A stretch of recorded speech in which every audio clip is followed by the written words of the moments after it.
Hey guys, welcome to episode 2 of Sandra Birchmore, and this is a pre record. However, it has been a while since I posted the video, which was a summary of everything that went on, so I'm going to play it again. If you know about Sandra and you don't care to watch the video, you can skip ahead probably 2 minutes. And after this, we are going to go over the Canton Police Incident Report.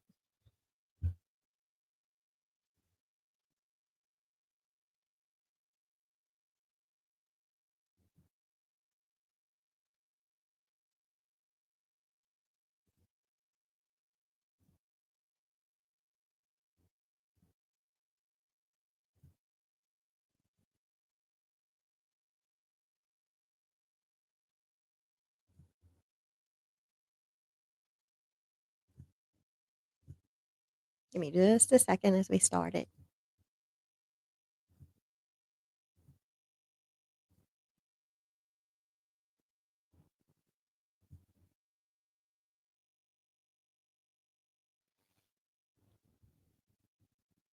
Sandra Marie Birchmore was born May 13th, 1997.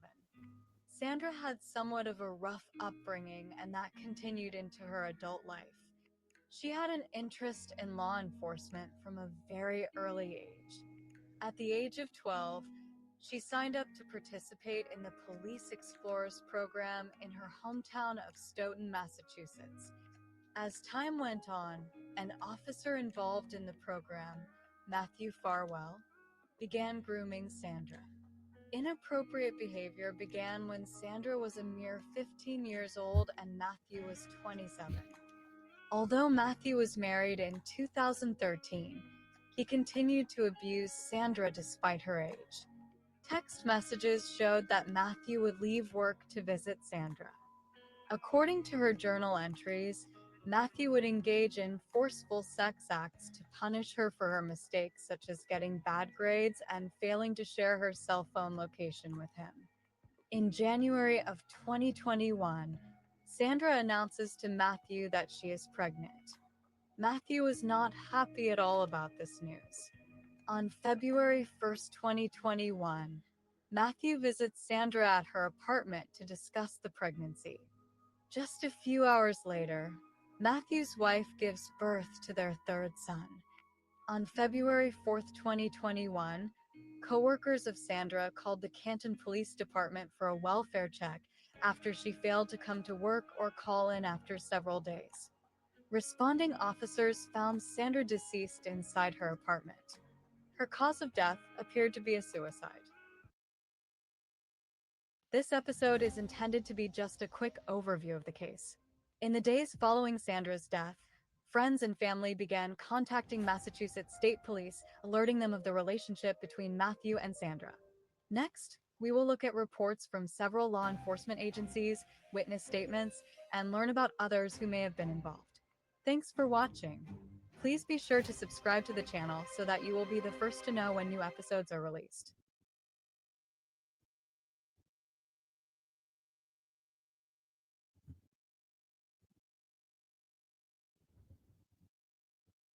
Okay, so that was the video that I had put out a couple months ago just to give a summary of what was going on because there are a lot of parts and pieces. This is the next thing we're going to go over in it, and then we're going to continue to go over more. Hopefully, this trial will be on by the end of this year or the beginning of next. I haven't seen any updates yet. First, before we start, I want to give you a look at the apartment floor plan where Sandra lived. She lived alone. She had only been here for maybe 2 months, probably not even a full 2 months. Cute little place. Walk in, you'll see at the top the entry. You go into the kitchen. If you go straight ahead, you're in the living and the dining area. If you take a left as you enter, you go into the hallway with the closets, washer, dryer, bath, and then the bedroom. And then you can see where the closet and the closet door are. So pay attention to that. You can always come back to it if you need to, but we're going to go over the police reports. And a lot of those reports are going to explain where she was found and where other things were found. So I wanted to give you a general layout of the floor plans for these apartments. She did live in a one bedroom. I have redacted the reports came to me with redactions, and I went ahead and further redacted people's last names so that since it hasn't went to trial and it kinda ties in with some of the things from the I'm sorry, from the Karen Reed trial, because that was also in Canton. I just wanted to take everything out. So, that's how we'll read those. I will read them, and if you want to stop and read them in your entirety, you can do that, or if you just wanna listen to them read so that you can go on and do other things. That's what I like to do. I'll listen to people read reports while I'm cleaning or driving, whatever.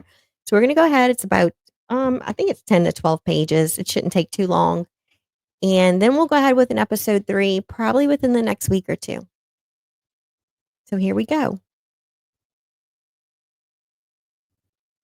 All right. This was on February 4th, 2021, and a call came in at 10:55, or that's when it was recorded. And they're out at 14:28, and the status is no crime involved. You'll see that there's someone involved named Darlene Smith. That is Sandra's aunt. She was her emergency contact. Sandra Birchmore being the victim at 3307 Windsor Woods Way of a sudden death. And she was employed at Sharon Public Schools. You'll see that another witness is Erin. She worked at the apartment complex. And Kathleen also worked at the apartment complex.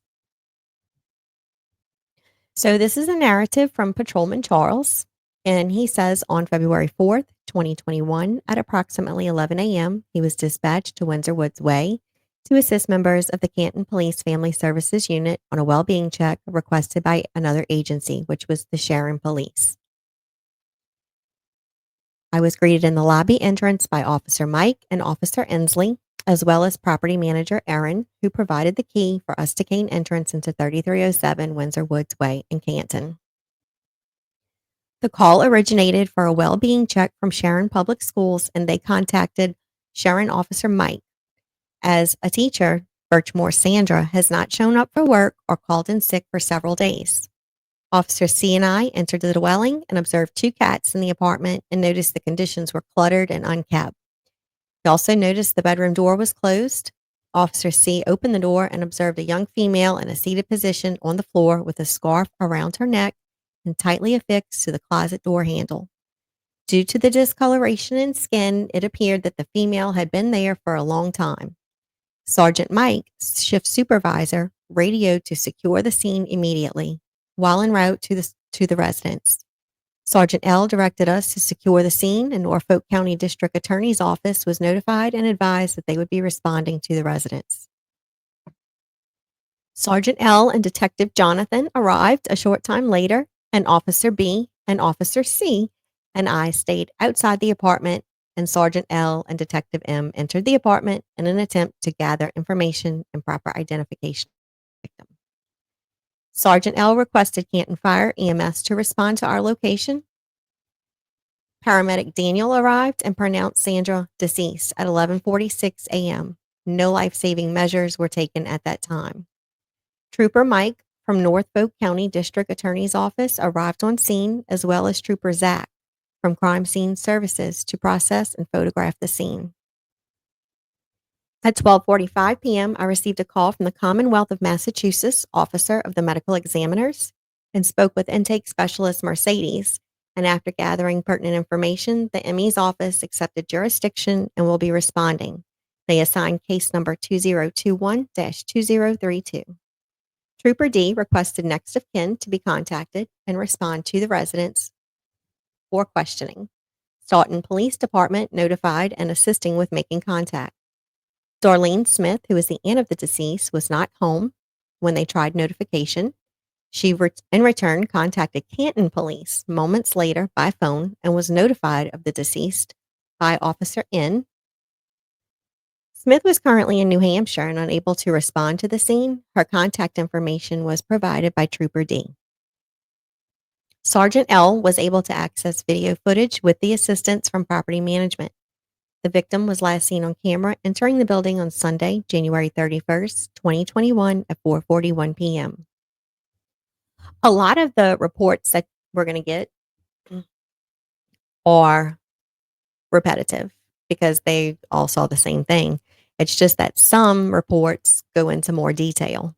So when we get to a report that may have went into more detail, I'm going to point that out, or that's the section that I'm going to be sure that I read aloud.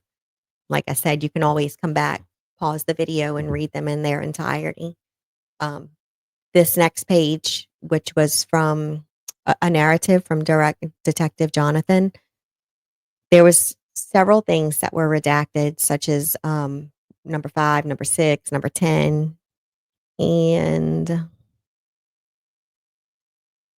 I think that's it on this one. Okay, so let's read this one. On February 4th, 2021, at approximately 11:09, he responded to the address for a well-being check of a female party, later identified as Birchmore Sandra. Upon his arrival, he spoke to responding officers on scene, Officers Y, Officer C, Officer B, and I was informed the party was deceased and had hanged herself. I had the officers wait outside the apartment as I made entry. Birchmore was located in the bedroom in a seated position on the floor with a dark colored strap around her neck. The strap was tied to the door handle of the bedroom closet. Obvious signs of lividity had set in Birchmore's face, hands, and abdominal area. So that's a little bit more than what was given in the last report. There was no visible trauma to the head or defensive abrasions on the hands. That's a little bit more information from the previous report. The bedroom, along with the apartment, was unorganized and unkept. No signs of a struggle were observed in the bedroom or the apartment. And I realize he is a detective. So, number 5, on the kitchen counter of the apartment in plain view, and the rest is redacted. Number 6 is redacted.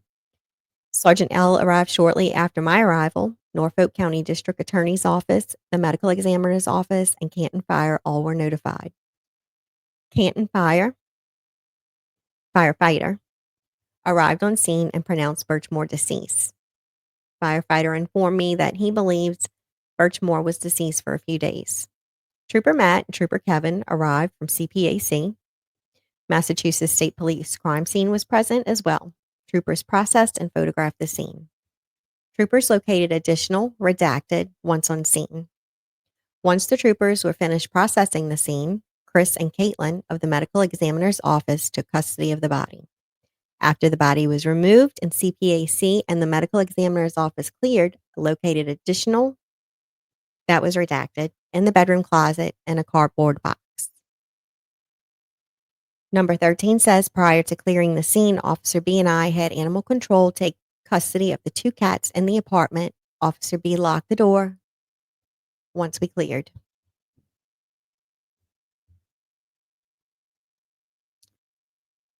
This is from Detective Jonathan. And I believe the last one was from Jonathan. Yeah. Okay. And he says on February 6th, he spoke to Sergeant L about additional information he had learned from property manager Erin. See Sergeant L's supplemental report. This information was passed along to Trooper T by telephone.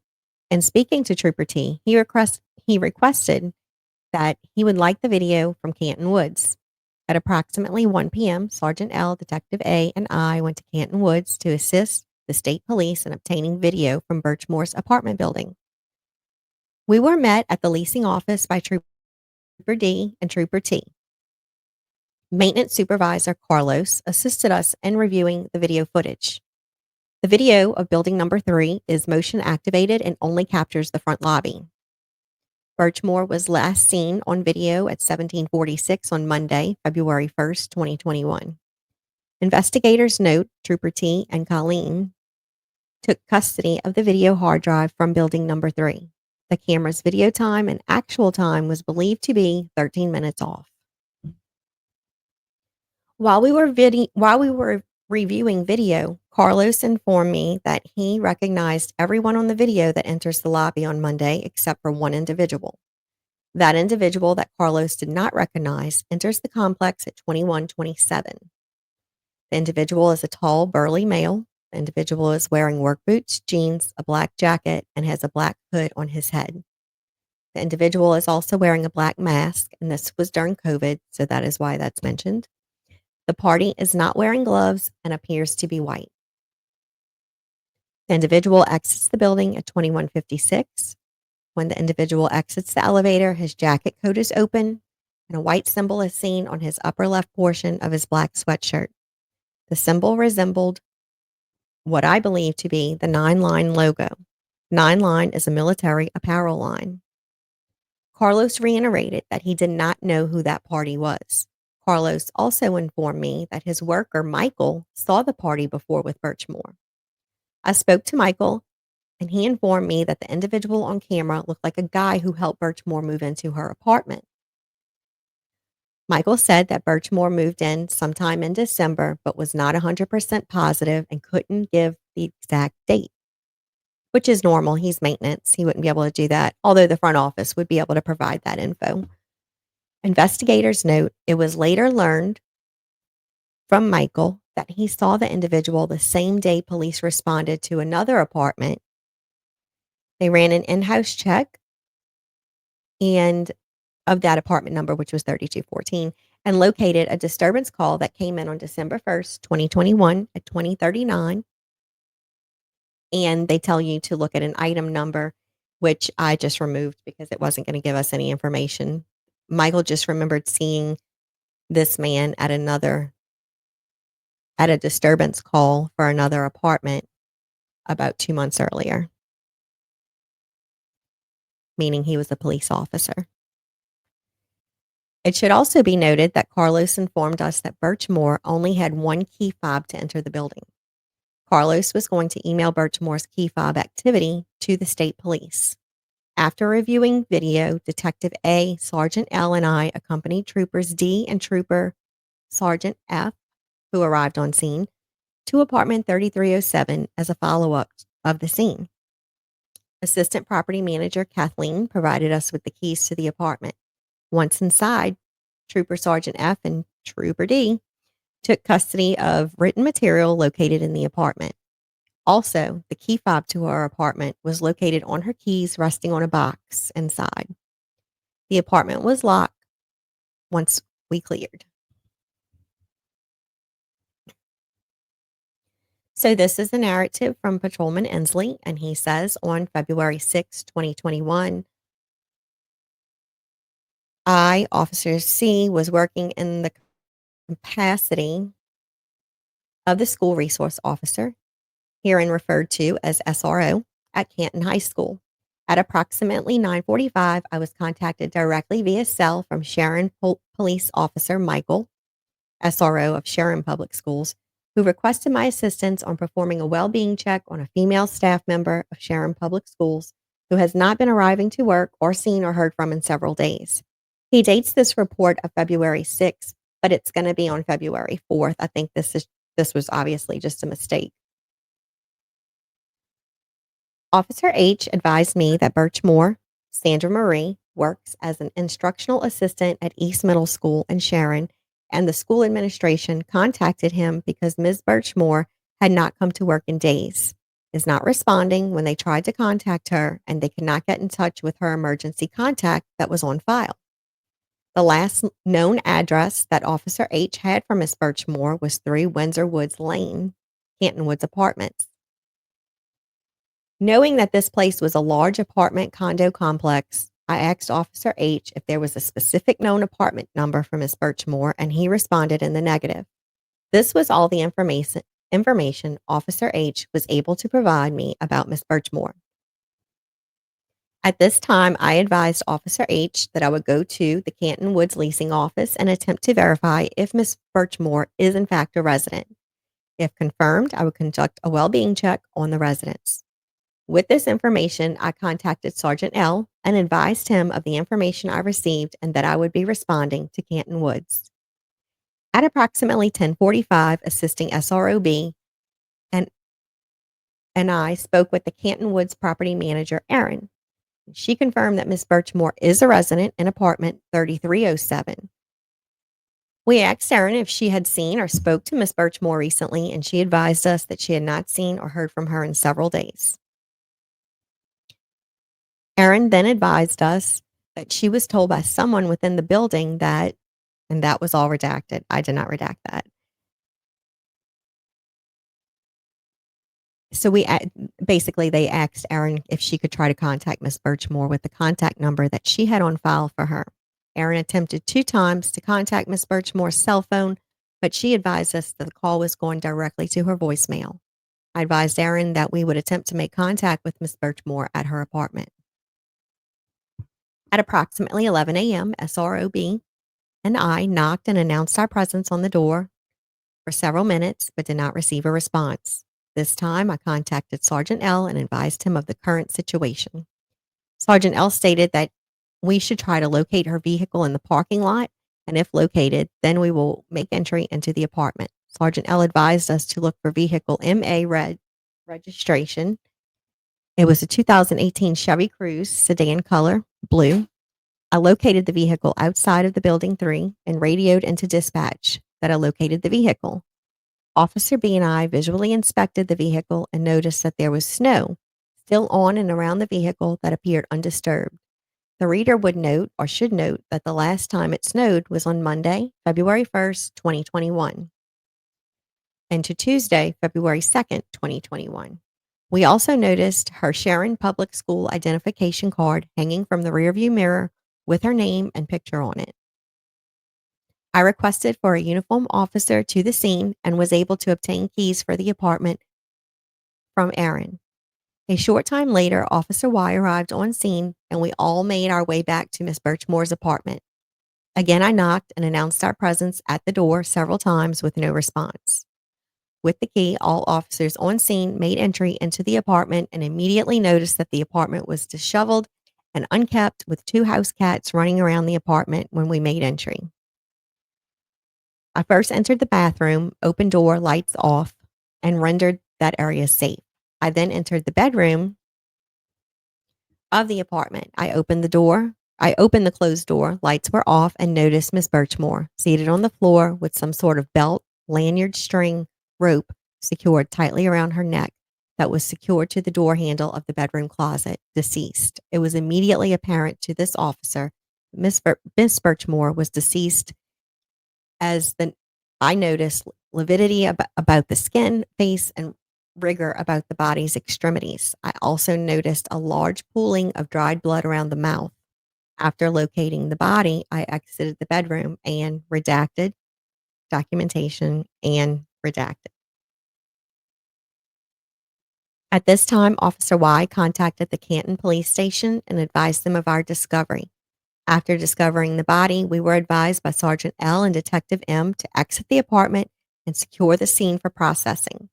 He also requested for the medical examiner's office, the Massachusetts State Police, and crime scene investigation to respond. Sergeant L and Detective M arrived on scene and made entrance into the apartment.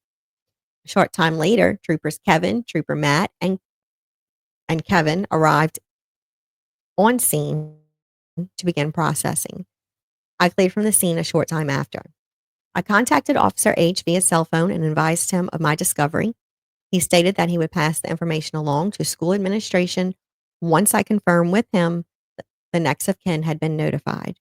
He advised me that Miss Birchmore was also at one point a staff member, a teacher of Staunton Public Schools, and that he contacted Officer S about Miss Birchmore earlier for contact information before contacting me. I advised him that I would reach out to her for information. I contacted and spoke to Officer L via cell phone and advised her of the situation. I'm sorry, it's Officer I. She advised me that she was very familiar with Birchmore and shared with me that she was a former graduate and employee of Staunton High. She stated that Staunton patrol officers has responded to her previous address of, that's redacted. Officer I stated that Miss Birchmore, everything else is redacted, the rest of that sentence. She also advised me that Miss Birchmore's mother and grandmother recently passed away and that her Aunt Smith, Darlene, would be a good person to contact for next of kin. I thanked her for the information and advised her I would contact her once Miss Birchmore's next of kin were notified so that she could notify the school administration. At this time, this case investigation remains open and this report will be kept on file at the Canton Police Department pending further departmental action.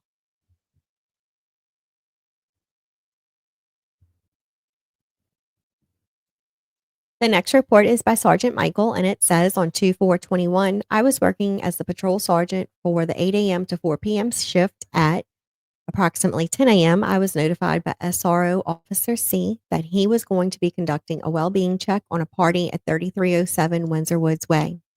The party in question, Sandra Birchmore, had not shown up for work at the East Middle School for several days without notifying anybody at the school.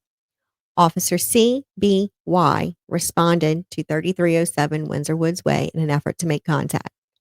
Once on scene, Officer C notified me that nobody was answering the door, was then able to locate the subject's vehicle in the parking lot, which was covered with snow and appeared to not have been moved since the snowfall on Monday, 2/3/21. Being unable to reach anybody at the apartment, officers on scene were able to make contact with the property manager, Aaron, who provided a key for access to the apartment. Upon entering, they located Birchmore in the bedroom, deceased, with a black strap around her neck, which was tied to the bedroom closet. At this point, the scene was secured, and Officer Y requested my response to the scene along with Detective M. Once on the scene, access to the apartment was limited to Detective M and I. Firefighter was allowed into the apartment with Tyvek boots in order to pronounce the party deceased. Once the scene was secured, State Police CPAC unit was notified and responded to the scene. While waiting for the CPAC unit to arrive, they went to the rental office and met with the property manager, Aaron, and maintenance supervisor, Carlos. They were able to access the video camera system, which only captured the interior entrance to the building, which was the residence of the deceased. The video is motion activated and captures people entering and exiting or any other motion in the front lobby. While observing this footage, I observed Birchmore's activity in the following order on February 2nd, 2021. Sunday, leaves the building at 9:51 a.m. and is on the telephone. Returns to the building at 10:08 a.m. carrying a large box containing a baby car seat. Leaves at 10:11 a.m. Returns to the building at 1:15 p.m. with 2 pizza boxes and talking on the telephone. She leaves at 4:39 p.m. and returns to the building at 4:41 texting on the telephone. I was later informed by Carlos that Birchmore is captured again on camera leaving the building on Monday, and she returns at 5:46 p.m. holding a snow brush. This was the last time that Birchmore was seen on video. While reviewing the video, Aaron was able to obtain Birchmore's file and locate her emergency contact information for Dorleen Smith, who is the aunt. Upon returning to the apartment, I met with Troopers D and T from the State Police CPAC unit. I advised them of all the information that we had obtained thus far. The scene was processed and photographed by the CPAC unit. The medical examiner's office was contacted and responded to the scene to take custody of the body. It was at that time that Officer N was able to get in contact with Dorleen Smith, who was currently in Raymond, New Hampshire. Officer N advised her that Birchmore had been found deceased. Smith told Officer N that this did not make any sense to her and went on to tell him that was redacted, this information, and very happy about it. She was unable to respond to the scene as she was out of state. Thursday evening, I tried to contact Aaron, I was contacted via email by Erin, who's the property manager of Windsor Woods. She stated that she had seen somebody enter the building on the video footage that she believed was Alexander, who is a friend of Birchmore. Alexander had applied for housing a few weeks back with the recommendation of Birchmore. She said she was not positive due to face coverings, but she wanted to bring it to our attention. I advised her that we would look into the matter when we were able to access the video footage again. On Saturday, February 6, 2021, I returned to work as the patrol sergeant on the 8 a.m. to 4 p.m. shift.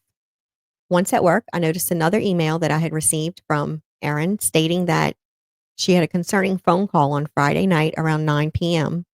and would like to speak to me about it. I contacted Erin immediately. She told me that she received a call last night on the emergency line from a party named Tina. She said that Tina was very upset and was making statements about Birchmore. She stated that Birchmore had been dating a police officer and that was redacted. She told Porter that the police officer, redacted, told Birchmore, redacted, he would take care of the problem himself. Aaron advised her that she would be speaking with the police and not her, that she should be speaking with the police and not her. Detective M provided Trooper T with all of this information as well as the contact information for P and T. P is actually Aaron. At approximately 1 p.m., I returned to Windsor Woods with Detectives A, M, and V, and they agreed to meet us there and review more video from the building. We were met at the leasing office by Troopers D and T. While the video footage was being reviewed, I spoke with the office leasing manager, Kathleen. Give me just a second. Well, we're almost done.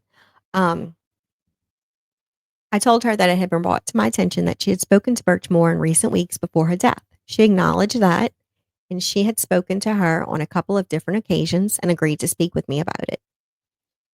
She said that she spoke with Birchmore about 4 weeks ago, and this was when she first learned that Birchmore, redacted. Birchmore told her that the redacted and that she seemed nervous about it. She told Kathleen that the redacted was a police officer who was not happy about the redacted and did not want to redacted. Birchmore never told her where or in what capacity the redacted worked as a police officer. Birchmore went on to say that the two had broken up and were no longer together. At the time of this conversation, redacted, which is going to be Kathleen, believed that Birchmore was approximately redacted. The next time Kathleen recalls talking with Birchmore was approximately 3 weeks ago. During this conversation, Kathleen states that Birchmore seemed to be happier and joked with her about anticipating multiple packages to be delivered in the coming weeks, as she redacted. She also stated that once the redacted, she was hoping to move into a bigger unit within Windsor Woods. Kathleen told me that all packages that are delivered by courier come to the leasing office and then they send a message to the tenant. She told me that she had a record of Birchmore's recent deliveries. She picked up 2 packages on 1/30/21. There were 3 packages from Kohl's that were delivered last week but had not been picked up yet. There was one more package that had just arrived on this day, 2/6/21 from Kohl's. The packages were small, and based on what Kathleen had told me, redacted, I did not open the packages but brought it to the attention of Troopers T and D. After speaking with Kathleen, I returned to the apartment at 3307 with Canton Detectives A and M. We were accompanied by Troopers D, T, and Sergeant F from the Massachusetts State Police. Once inside the apartment, my attention was brought to the large box containing a redacted. This was the same box that I had observed Birchmore carrying into the building on Saturday.